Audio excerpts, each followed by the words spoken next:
What do I want? Who am I? Yeah, those existential questions. Right. I find that a lot of marketers have a hard time marketing themselves. God, I just don't want to do this for the rest of my life. I want something different. Or Diluted focus equals diluted results. So how can you get a more focus? It's not about you. It's about what problems you solve. So get so focused on asking questions to understand what problems they have. It's exhausting if you are trying to be everywhere. Where is your customer? What pain point are you even solving for? What is the main problem you solve? Yeah. What is it? Hey everybody, this is Josh Becerra. Welcome to this episode of the Small But Mighty Marketing Podcast.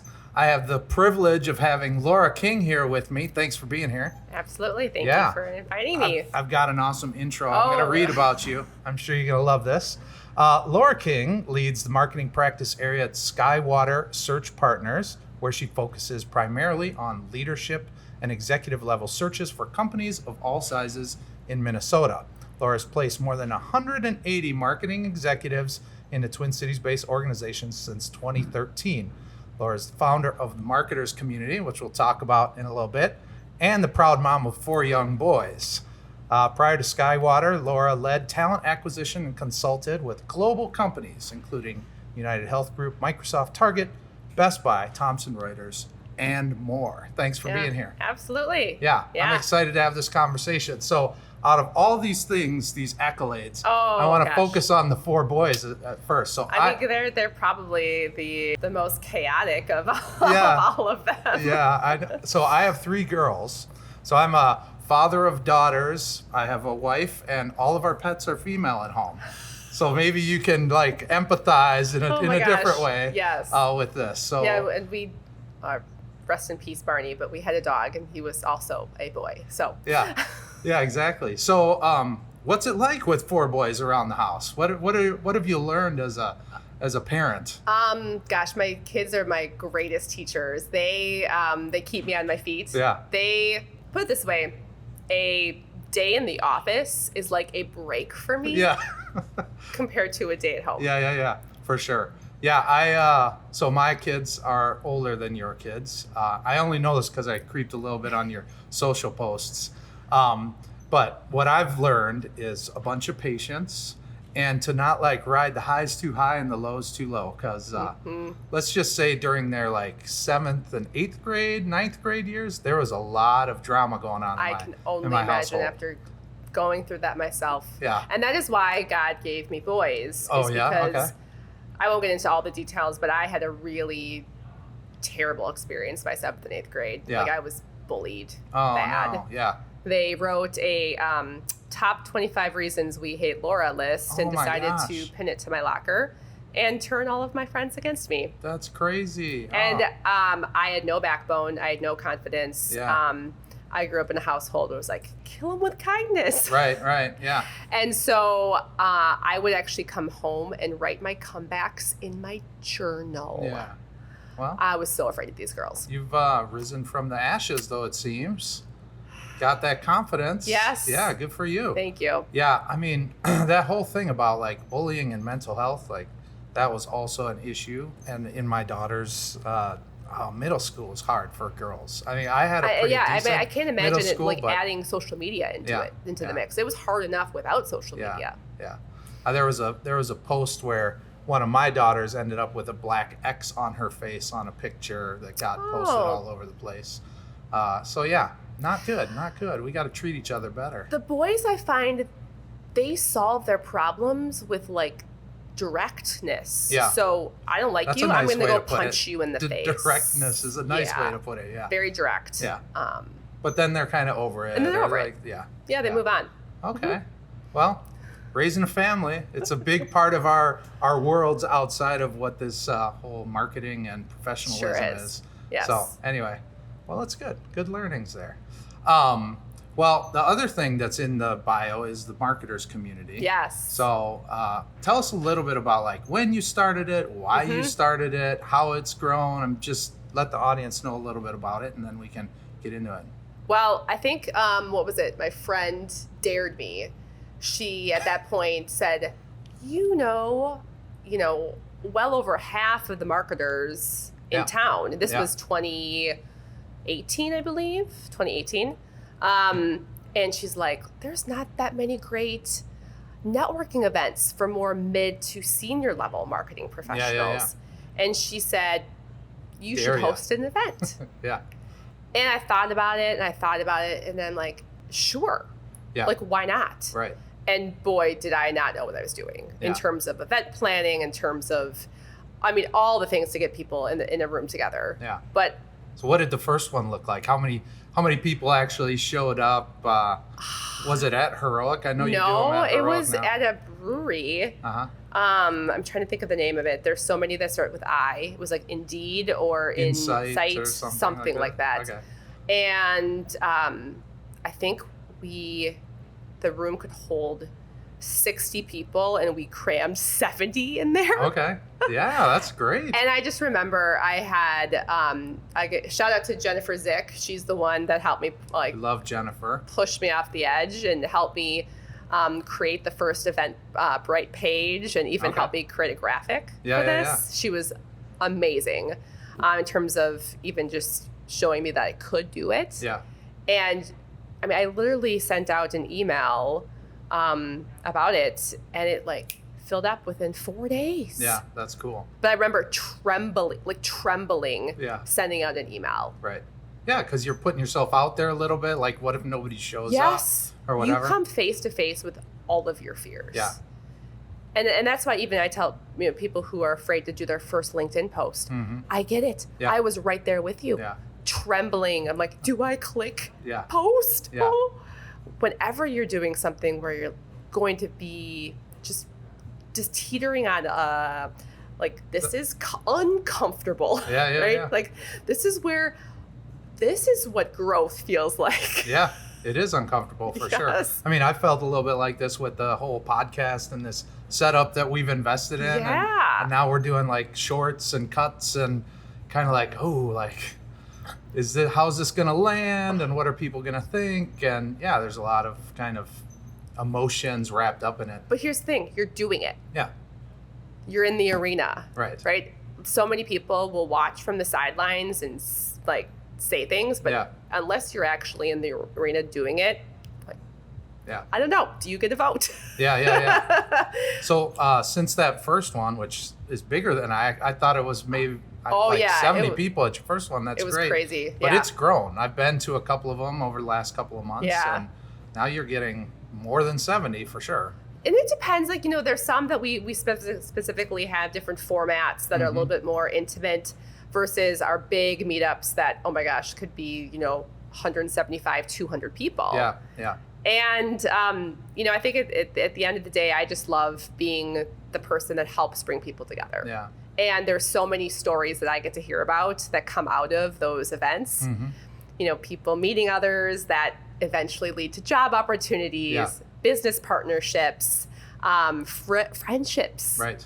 And it's just, you don't even, I hope someday in my life I'm able to see the true ripple effect of my work, because I know that I'm here to connect awesome people. Yeah. And those events have connected, thousands upon thousands of connections. Yeah. I think it's super cool that you started it and that you continue to do it. We were talking before this about consistency. Like, that's a big piece of it. So, and also it just seems like there must have been a need. Obviously people were hungry for some of that at that level, right? Yes. Maybe there's events for people who are earlier in their career, trying to network and get a new job. Whereas this, at least my perception and what I've seen is it's really more like educating yourself on kind of new concepts and theories. So I just think it's so good, especially for marketing leaders who are in smaller companies that don't necessarily have a group of peers. Right? It's just so great to like bounce ideas off of other people.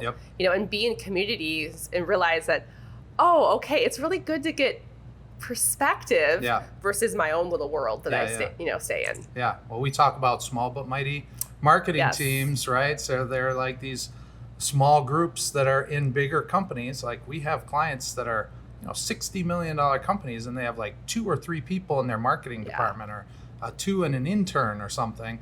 Yes. And they're running around with their hair on fire because they're doing trade shows and brochures and design and, I don't know, websites and messaging. And then they have to do digital marketing and SEO on top of that. And so anyway, yeah, I think finding like that group of peers that you can relate to is super important. It is, because sometimes you can just be stuck in your own head. Yeah. And it's a nice reality check to say, okay, other people have the same problem that I have. Yeah. Other people, might even have some ideas for me, right? And it's just being able to, I think, even just be open enough to say, I don't have it all figured out. Yeah. And I'm open to hearing other ways. Right.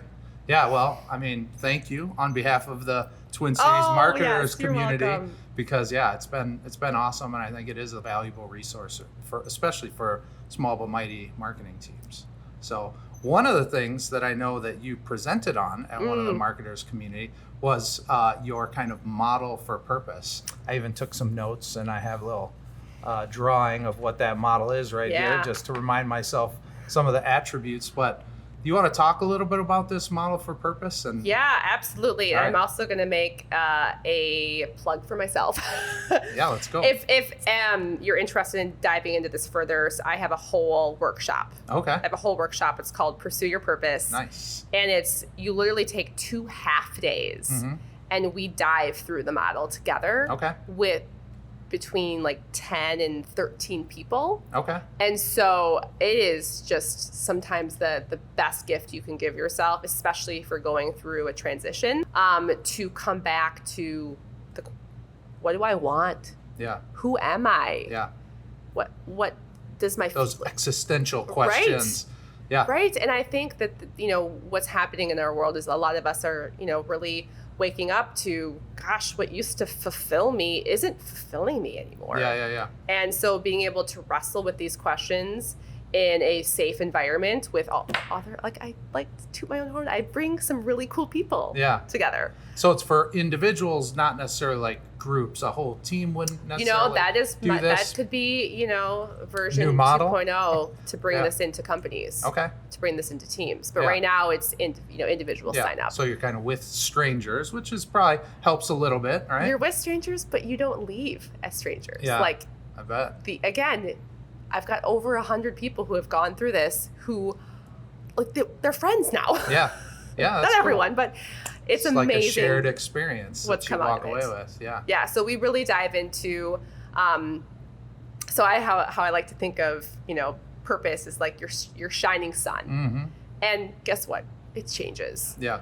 And it doesn't have to be this big existential, like, my purpose, but if I'm getting out of the bed in the morning, before I put my 2 feet on the floor, what's my sun today? Yeah. What's my sun today? And it could be something so small, like, I am going to show up as my best self and not yell at my 4 children. Yeah. That would be a hard one for me. Or for me, it's like, I don't know necessarily who I'm going to talk to today, but I trust that I'm going to meet some amazing people. Yeah. I wonder who I'm going to meet today. Right. Yeah. And just that curiosity that I'm greeting the day with. Yeah. But we really dig into under the, so it's the awareness, action, attitude, and alignment. Yep. So under awareness is like, what are you good at? Mm-hmm. What are your gifts? So many of us don't actually internalize our gifts. Yeah. Everyone can do that. Oh, poo-poo, right? No. You're actually really good at You're this. actually, yeah. And that is a gift. Mm-hmm. And so being able to see that, so your gifts, we really dig into values. Mm-hmm. I mean, really understanding what your values are. Yeah. And are they aspirational values, or are they values that you're actually living? Yeah. And so that's a huge part of the equation. And then, let me pause you on that. Yeah. So like one of the things I think about when you're talking about awareness is a lot of times I feel like people are kind of pushed into roles or jobs or what have you. And then they start taking on like these skills and abilities and attributes. But then it's like, but I'm actually good at these other things as well. And they almost like don't give themselves like the space or opportunity to like explore some of the other things that they may really be good at, because they're kind of so set in like, nope, I'm a digital marketer, I'm really good at paid media or whatever. But you know what, you might be the very best podcast host ever, yes, but you're just so stuck on focusing on like your craft or whatever, you don't give yourself that opportunity to kind of explore some of your and that's other why gifts. I'm such a fan of side hustles. That's why I have so many myself, is because I love being able to exercise different gifts of mine. And so when so many people are stuck, that's what I ask them to do. I'm like, go explore. You've got to try these things on for size. You can't just ruminate and think about it. You actually have to do it. I'm sure there's plenty of coffee shops or churches or like small businesses that would love for you to just volunteer your time. And just think, go try win stuff for on them, for size. win for you. You've got to just try. And that's it. People are like, oh yeah, Laura, that makes sense. And then I follow up with them and they haven't done it. And so if there's one thing that I'm really good at, is I am like an activator through and through. I'm like, you say you're going to do something, do it. Right. I also like that you're talking about like, how is it that you're living out your values? So one of the things that I kind of have is a series of goals. I have them written down. They're in a notebook on my bedside table. I open it up, look at it pretty frequently. And like some of those goals are like, give back to your community, like just kind of a high level goal.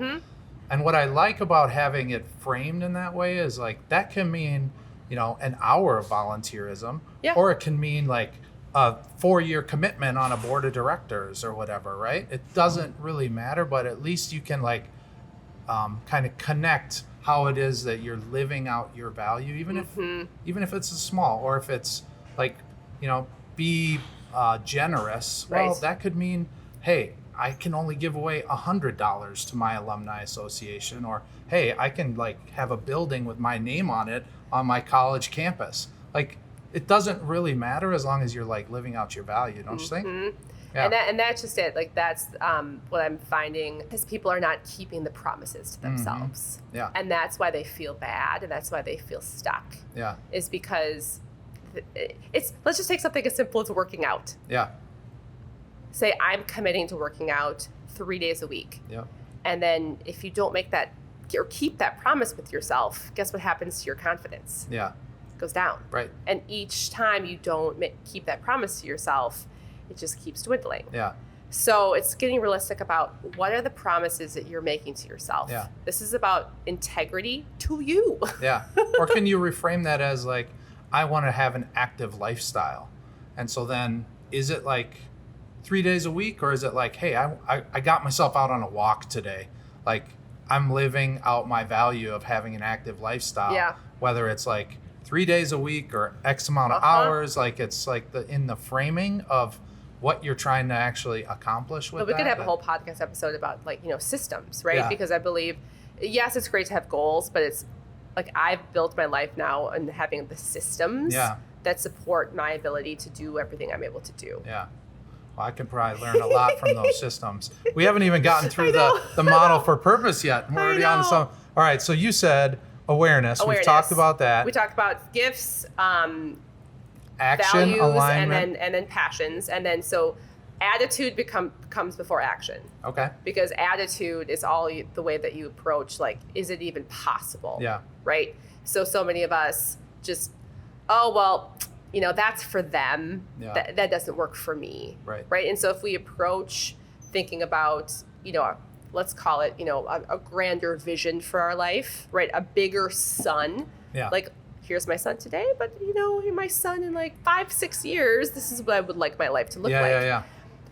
Most people don't believe they can have that life. And so we've got to look at their attitude. And quite honestly, we really dig into what I call limiting beliefs. Limiting beliefs are essentially just beliefs that you have that limit you. I talk about it in like on our podcast series and stuff, is around mindset, right? It's like, what's your mindset or how you're approaching things? And, you know, when we get into marketing and organizational alignment and things, alignment being another one of your words, it's like, if there isn't a shared mindset within the organization, that's where like things really start to fall apart.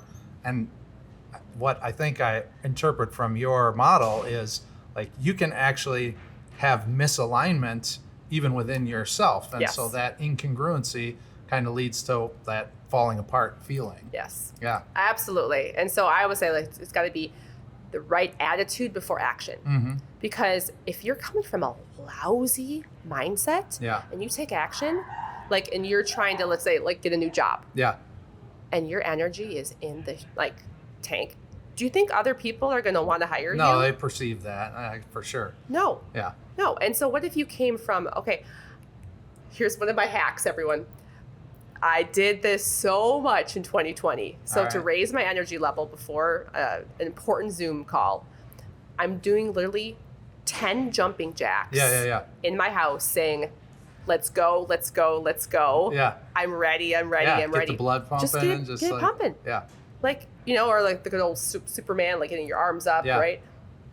Or that position where you got like your hands on your hips. Yes. Yeah. It's works. your the physical energy, stuff. You know, that helps when you do then take action. Mm-hmm. It's aligned action. Yeah. Yeah. It's not just, oh my God, I have to go like send out 50 emails now. Ugh. Yeah. No. Bring the energy to everything you do. Okay, so did we cover the model? We covered everything: attitude, action, alignment. Awareness. And alignment's really, you know, when you're out of alignment. Yeah. Right. Like I just think of a plank. Right. If your butt's up here, it's like, this is not working. Right. Yeah. This is not working. And so it's trusting your instincts to understand. Okay, what in my life isn't working. Yeah. So I want to take that and shift the conversation a little now to like marketing and like talent acquisition search. You have a lot of conversations out there with employers, with job seekers, right? Yes. And so like, what's the alignment situation there? How's that looking? How are job seekers feeling? Is that really aligned with what CEOs want? Like, what's your take on what's going on out there? It's an interesting time that we're living through. Okay. Because what happened in the COVID times is everyone just was like, what have I been doing? Yeah. Right? And we were suddenly aware, like, oh my gosh. Is this my life? I can have a different type of lifestyle. Right? And now things have swung in favor of the employer. Yeah. And a lot of employers want to bring people in. Yep. Back into the office. Yep. A lot of that. And it's different. Every culture is different. But there is, there's a lot of factors. I don't think we have time to go into all of them, but I can cover a few. One is there's a lot of more senior level people leaving the workforce to go be their own boss, do their own thing, fractional consulting. So there's a lot of legacy talent like leaving. Yeah. And so there's a lot of holes in these organizations. Yeah. And they are bringing in a lot of different consulting talent. And that like departure, some of it is attributed to just people kind of saying, God, I just don't want to do this for the rest of my life. I want something different, or I got a taste of something during COVID and I'm losing that and I want to keep that somehow. Yeah, and so they're just like and there's don't get me wrong, I mean there's a ton of amazing companies. Yeah. Amazing companies. I just happen to get the calls when people are really fed up and don't like their job. Yeah. And so I have to kind of keep that in check because, you know, I even think about like my husband's business. You know, we run a music school, Rock U Music School, Woodbury, Minnesota. There you go. Okay. And we have about 18 teachers, and I think we do a great job having a wonderful environment. And my husband really cares. Like he genuinely cares about his people. Yeah. And, you know, I'm just seeing a lot of in certain much larger organizations, there's this continual like, okay, we're going to cut another 100 jobs. We're going to cut another 200 jobs. And like, there's a lot of cutting and not adding. And so many teams are stretched so thin, and their expectations of the departments are even higher. Yeah. That, I mean, I have a gal, she's working 70 hours a week. Yeah. And she's like, that's not sustainable. I don't have a life. Yeah. Yeah, that's really hard. I do think that expectations have shifted, especially for marketers. Like I feel like, in the past, let's say 10 years, we've gone from like delivering on marketing kind of concepts and deliverables to like actually being accountable for growth within the organization, right? And like that shift, I think is a opportunity for marketers for sure, but that when they don't have like the skills or they don't kind of understand, they've got to own it. Yeah. And so like those are the people that I want to associate myself with, because those are the types of leaders that my clients are looking to hire. Yeah. It's not I don't know even how to measure that. Right. Like, no, I'm not afraid to take a number and like put, I will meet that number. Yeah. Like just like a salesperson, right. like a sales leader. Yeah. I feel like for me, KPIs are super important and marketers need to be focused on them, and we got to agree and align with leadership on goals. I always talk about how we need to build learning organizations, not just KPI chasing organizations. And I think like for me, the most skilled marketers and the ones I'm seeing have the most success within their organizations are the ones who are able to like bring leadership along through their communication and like tell them, hey, we may not have hit all of our KPIs, but here's what we learned. Here's what we learned about our products or our competition or our customers or our messaging or how we get in front of them, whatever. And based on those learnings, here's our recommended next steps. And so like, I think like the attributes, I think you're onto something when you're talking about like the best attribute is someone who's just owns it and can communicate it, right? So one other thing that we have with marketers communities, we have peer groups. Okay. So we've got peer groups at all different levels of like kind of the up and coming marketing leader, the more established marketing leader, et cetera. And I was asked to come in and speak to one of the groups last week. And they asked me, what's the number one trait that you would say like double down and if you want to skyrocket your career? Yeah. And I said internal communication. Yeah. Internal communication. Right. You have to make sure everyone knows what marketing is doing and how marketing is making their job easier. Right. And growing the organization. Yeah, I feel like partnerships with sales, partnerships, with leaders above you. It's like they need to understand the strategy. They need to understand kind of the process that you follow. And I think, like you're saying, like you got to own it. You got to own that process and almost like create boundaries within your process so that if a leader comes and says, oh, I want to chase this new thing, you can say, wait a minute, we got a process. We talked about doing this over the next quarter. Like, are we like going away from that now? And like have some accountability for leaders too. Yes. Then it's like support the process with data and then like communication. I just feel like communication is the most important thing. Think about practicing your presentation skills. Because that is an art form in and of itself, especially if you're presenting to the executive leadership team. That is, and if you're a little more junior in your career, that is a huge opportunity for you to shine. Yeah. And it's amazing. I can tell if someone's, taking a little extra time to polish their skills there. Yeah. And then like the most senior people, this is the other thing that I would say is like CMOs, let's say, most senior marketer within an organization, if they're in like an executive team room, they have to like be able to go toe to toe with their CFO, right? Because no CMO is sitting in that room and telling their CFO like, hey, I think we need to change our investment strategy or like where we keep our money or like, have you thought about this? But yet their CMOs are always hearing like, well, is that marketing working? Why are we making these investments? So I do think that at all levels of the organization, it's like we have to be really good communicators, educating people, telling like at the CMO level, like, hey, like this is my area of expertise. Anybody can have an opinion on marketing, just like anybody can have an opinion on cash management. Correct. But I'm not sitting in this room telling you, CFO, how to manage your cash. So please don't tell me how to change the messaging or what we're trying to do in marketing, right? So anyway, own your stuff. we'll just leave it there. I'm like, I could go down a whole other rabbit hole, but yeah. I do think like communication is key. So successful attributes, communication, right, and like owning it and creating boundaries. Mm-hmm.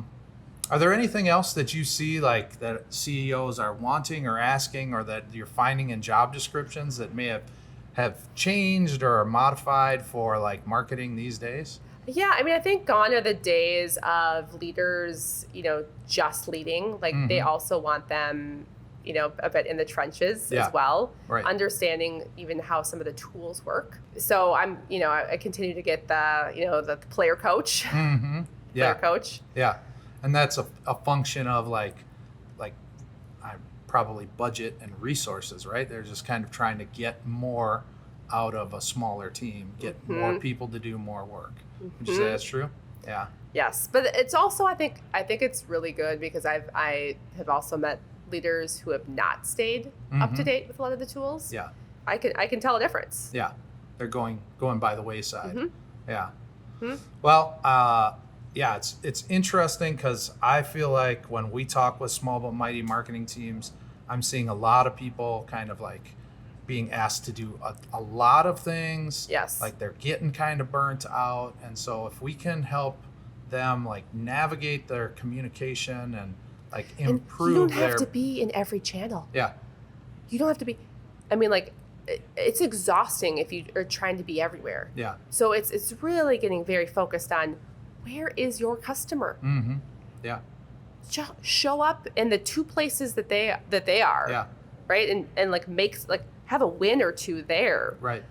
And it's just like that's what I see is just diluted focus equals diluted results. Yeah. So how can you get more focused? Yeah. And usually that's like, you've got to understand, what pain point are you even solving for? I ask that, and it's hilarious. Yeah. That I don't even get the same answer. Yeah. It's like from the CEO or the marketer, they're not even on the same page. What is the main problem you solve? Yeah. What is it? Yeah. And then also show me that on your website. Yeah. Right. And so I think a lot of this is, I always come back to the basics, like messaging and positioning. Messaging and positioning are huge. Yeah.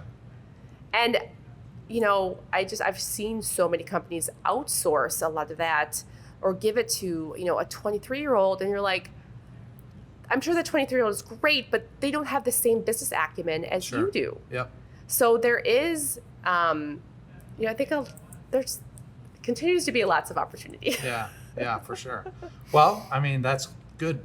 That's good for you, right? Opportunity means there's lots of people out there looking for new gigs, and there's lots of employers looking for new people, and you get to do some of that matchmaking. Yes, and it's about time that marketing, really puts, a stake down and has a seat at the table. Yeah. And it is taken seriously. It's not the department that makes everything look pretty. Yeah. Yeah. Or that gets cut immediately when there's like reductions, right?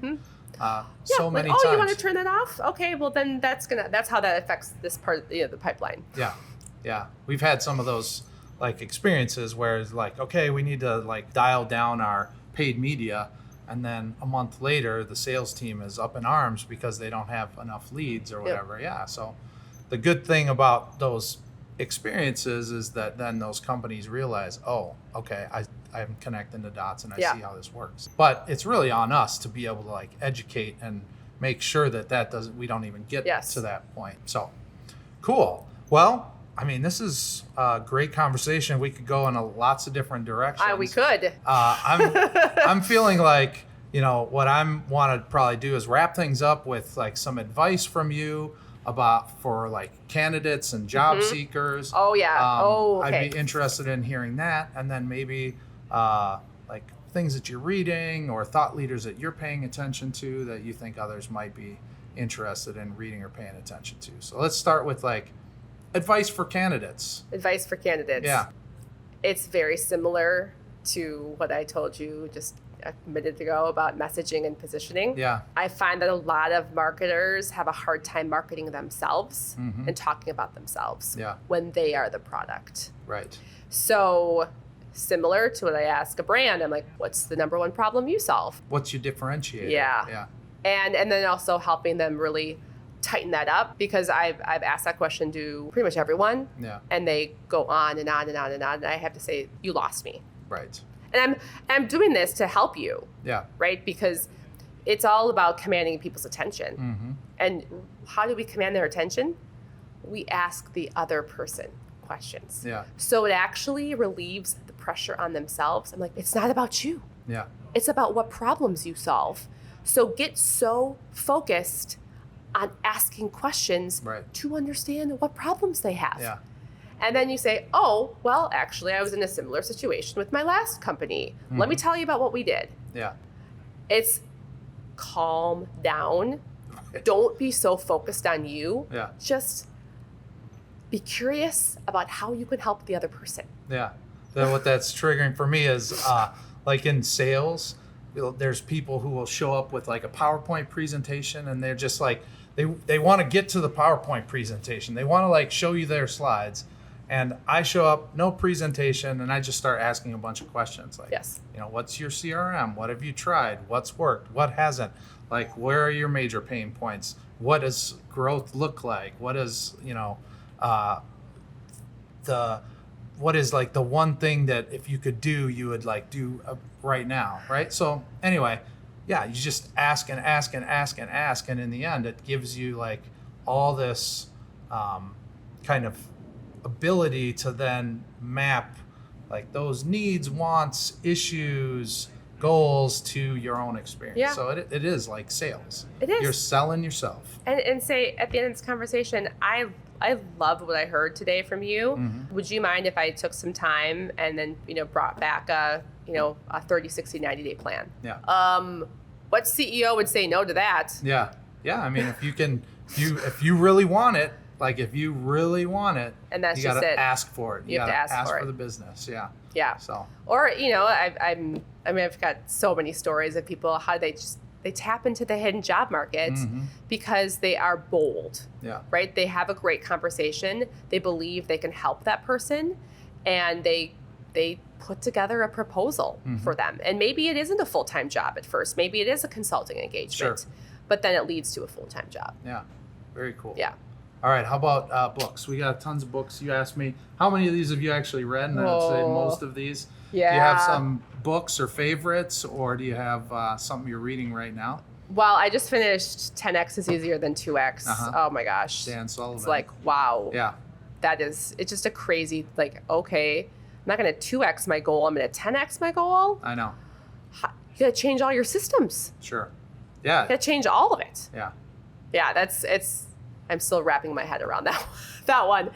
And then, I read some parenting books. My 4-year-old, we're going through some stuff with him, and then actually some like spirituality things. Yeah. Yeah. Good for you. Yeah. Yeah. My youngest is 17, just graduated from high school, and I'm gonna be an empty nester here in a couple of months. So. That's what I'm gonna need. How do you feel I'm about gonna need that, the spirituality books. I'm actually feeling pretty good about it. Yeah. Yeah. My wife and I have like you're ready to fly. We've been talking about it for a while. We know it's been coming. We have some plans we're excited about. So we're gonna try some new things as a couple and just see what happens. New chapter of your life. For everybody's life, right? Yeah. So anyway, we'll see. Whereas I just get really excited because everyone's in sports right now. The other I'm like, oh my gosh, we're all home for dinner. Yeah. Yay. Yeah. Yeah, no, I feel like I have roommates at this point. My kids, they share a car. They're off in their car. They're with their friends. I'm like, are you coming home for dinner? Yeah, where are you? Tell me. Okay, what is the most, on the topic of books, what's the book that changed, I don't know, the way, even like in the last year, what's been the most impactful book for you? Slow Productivity. It's right over there. Cal Newport. I just read it not too long ago. And it's just the idea of like slowing things down. There's like he has a number of different concepts in there, but one of them is like that work and life kind of has seasons, mm-hmm. and that you need to like figure out what those seasons are. Mm-hmm. And you need to, once you've become aware of them, yes, you need to actually try to like live by them. So, maybe in our business, we get a lot of people asking for proposals and things. October, November, December, they're looking for new partners, right?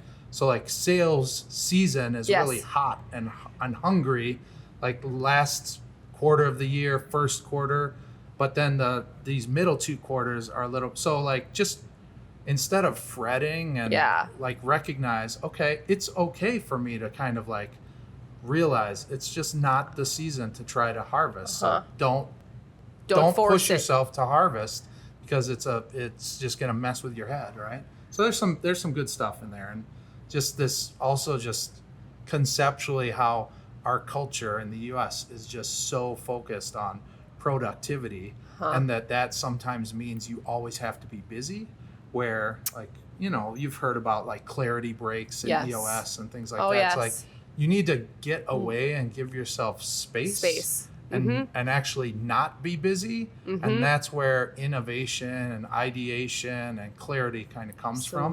But sometimes, you know, we're just trying to be so productive and fill every minute of our workday that we just don't give ourselves the space. Exactly. So that's been a good book. Cal Newport, Slow Productivity. That's mine. Yeah, he's got a lot of great books. Yeah. Yep, for sure. Well, this has been amazing. Yes, thank you so much, Josh. I appreciate it. We got our new lights and mics and everything. And Laura, it's been a great conversation. So I appreciate it. Thanks for having me. Yep. Awesome.